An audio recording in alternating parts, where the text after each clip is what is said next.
le dernier des géants. C'est en ces termes que le Parisien libéré qualifie Mao Zedong, le leader chinois, au lendemain de son décès, le 9 septembre 1976, à l'âge de 82 ans. Le journal consacre plusieurs pages à la disparition de cette figure de l'histoire. Après Mao, le monde doit compter avec la Chine, souligne le quotidien Une. C'est ce que comprit le général de Gaulle en choisissant, le premier des dirigeants occidentaux, de renouer avec le colosse d'Orient. Les hommes politiques français honorent la mémoire du grand timonier, qui dirigeait une nation forte de 800 millions d'habitants. Avec Mao Tse-tung, c'était un phare de la pensée mondiale, déclare le président Valéry Giscard d'Estaing dans un communiqué. Il a réussi, par la seule vigueur de son action et par l'audace de sa réflexion, à rendre à la Chine la place centrale que lui reconnaissait l'histoire.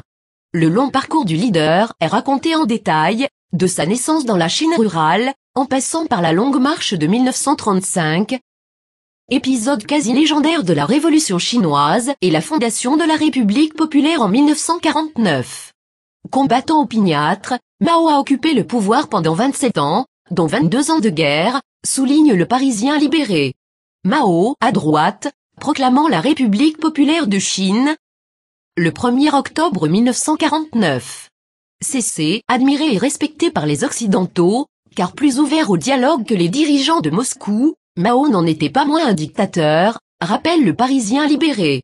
Obsédé par la traque des contre-révolutionnaires, Mao a ordonné de multiples purges, qui ont fait des centaines de milliers de victimes.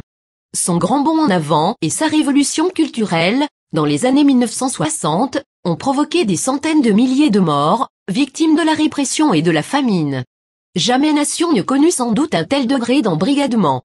Jamais jeunesse ne fut aussi précocement militarisée, armée et lancée dans le combat contre les démons de l'intérieur avant de l'être, un jour, peut-être, contre ceux de l'étranger, insiste le journal.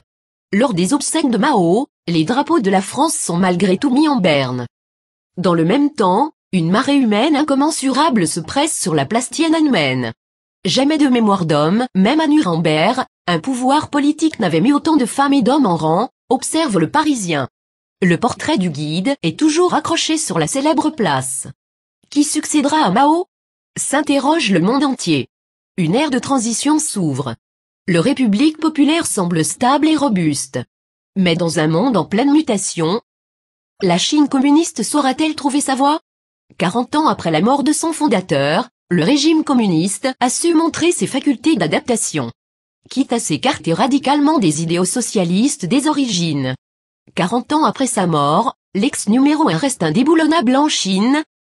Mais son héritage demeure embarrassant à gérer pour le Parti communiste, PCC, désormais adepte du capitalisme et des investissements privés.